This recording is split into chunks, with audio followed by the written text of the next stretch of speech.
provider for many years, and I see RIPTA getting worse and worse and worse, especially for those who are under the crunch of very low incomes. I myself pay 92% of my income for room and board, and I only have $100 to spend on anything else, and that's things you need, which means I have almost nothing to spend on extra car fare or anything else. I'd like to make one comment about the proposed increase of $1 to each person who has a pass. First of all, those of us who have passes, we have paid for our passes, and it is highway robbery to expect us to pay an extra $1 for our for a bus ride. And I'll just read what I have. If RIPTA stops giving free bus passes to those who need them the most, the poor, the elderly, the fragile, the physically and mentally disabled, the homeless, the blind, and people on welfare, SSI or SSDI, it will have a severely negative impact on their lives.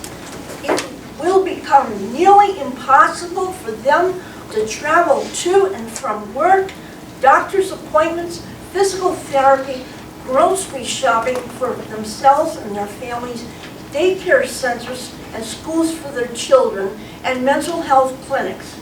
Their social encounters with other people would become severely limited as well. They would be forced to give up any and all activities for which they have depended on reliable bus transportation, and they would become socially isolated from many people in Rhode Island simply because they don't have the means of getting from here to there, and they do not have an extra $1 to pull out of their pockets. They have literally no money to spare thanks to the generosity of Uncle Sam. Therefore, they will not be able to spend the extra money. People who have bus passes should not be required to pay more since they have already paid for their passes. This would be equivalent to buying advance tickets to go to a movie. And when you go to line up to give your tickets to go to a movie, they say, oh, by the way, you have to pay $5 extra because the price of the movie has gone up. And that's robbery. And the same thing for us with passes, that's robbery. It's immoral that a company such as RIPTA would attempt to carry its financial woes on the backs of the poor who have nothing extra to pay anyway.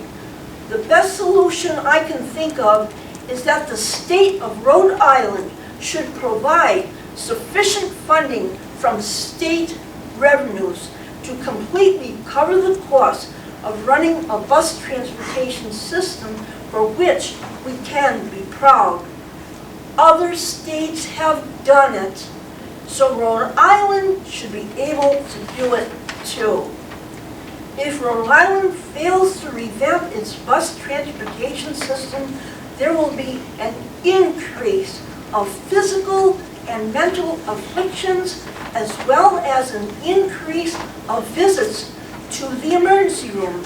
And because the poor and afflicted would no longer be able to take the bus, they would not be able to keep important medical appointments. So one can readily see what will happen in the entire state of Rhode Island if RIPTA goes ahead with its plans that charge more bus fare to the poor. Tell me now, what members of the Rhode Island State Legislature consider themselves to be of the people, by the people, and for the people?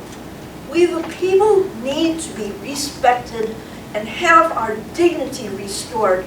We need to be taken seriously.